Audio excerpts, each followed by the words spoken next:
Hello friends, Rehman গার্ডেন্সে আপনাদের প্রত্যেককে স্বাগতম। আশা করছি আপনারা প্রত্যেকে সুস্থ আছেন, ভালো আছেন। আপনাদের প্রত্যেকের সুস্থতা কামনা করে আজকে একটা নতুন ভিডিও আপনাদের সঙ্গে শেয়ার করতে চলেছি।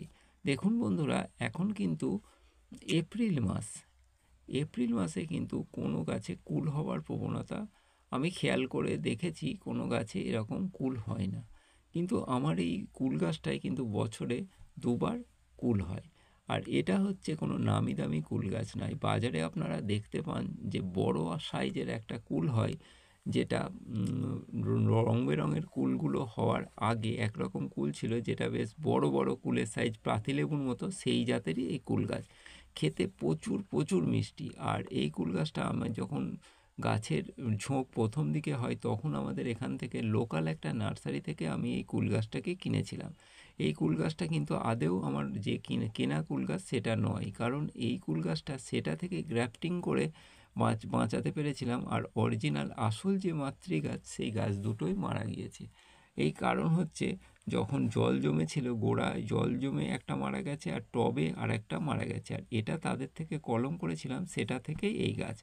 আমি খেয়াল করেছি যে প্রত্যেক বছর কিন্তু এই গাছটায় দুবার করে ফুল আসে। এইবার দেখছি যে ঠিকমতো জল দেওয়ার জন্য, খাবার টাবার দেওয়ার জন্য দেখছি ফুলগুলোতে দ্বিতীয়বারের জন্য কুল ধরেছে। এর আগে আমি আপনাদের ভিডিওয় দেখেছি যে কীরকম বড় বড় কত পরিমাণ কুল ধরেছিল এই গাছটায়। সেই কুলগুলো খেয়ে নেওয়ার পর এগুলো প্রায় 1.5 মাস মতো হলো, আগে দেখছিলাম একটা একটা ফুল আসছে, এবং এই ফুলগুলো আসার পর সেটা থেকে অল্প অল্প করে দেখেছেন গুটি সেট হয়ে গেছে। এগুলো আর ঝরার প্রবণতা নেই। কারণ হচ্ছে এই কুল গাছটা দেখি যে বছরে দুবারই হয়। আর এই কুল গাছটার অন্য একটা নাম আছে, কিন্তু আমার বর্তমানে সেটা মনে নেই। এই কুলগুলো খেতে খুব মিষ্টি। আর এই কুলগুলো আর পাকলে কিন্তু কোনো রং বা কিছু হয় না, একটা হলদেটে মতো ভাব আসে। আর কাঁচায় আপনি খুব ভালোভাবে খেতে পারবেন, কারণ এটার গায়ে একটু সাদা ভাব আসলেই আপনি খেতে পারবেন, খুব মিষ্টি। আমি এই কুল গাছটাকে খুব যত্ন করেছিলাম, এর মাদার গাছটাকে, কিন্তু সেই মাদার গাছটাকে আমি বাঁচাতে পারিনি। সেই গাছটা থাকলে প্রচুর পরিমাণে কুল হতো।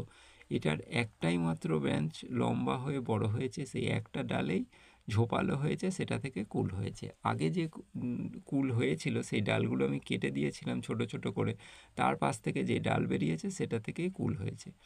ভিডিওটা যদি আপনাদের ভালো লাগে তাহলে অবশ্যই সাবস্ক্রাইব করবেন। আর ধৈর্য সহকারে আমার এই ভিডিওটা দেখার জন্য আপনাদের প্রত্যেককে ধন্যবাদ। প্রত্যেকে ভালো থাকবেন এবং সুখে থাকবেন, এবং আমার ভিডিওগুলো অবশ্যই ফলো করবেন। আজকের ভিডিও এইটুকুই। প্রত্যেককে ধন্যবাদ, নমস্কার।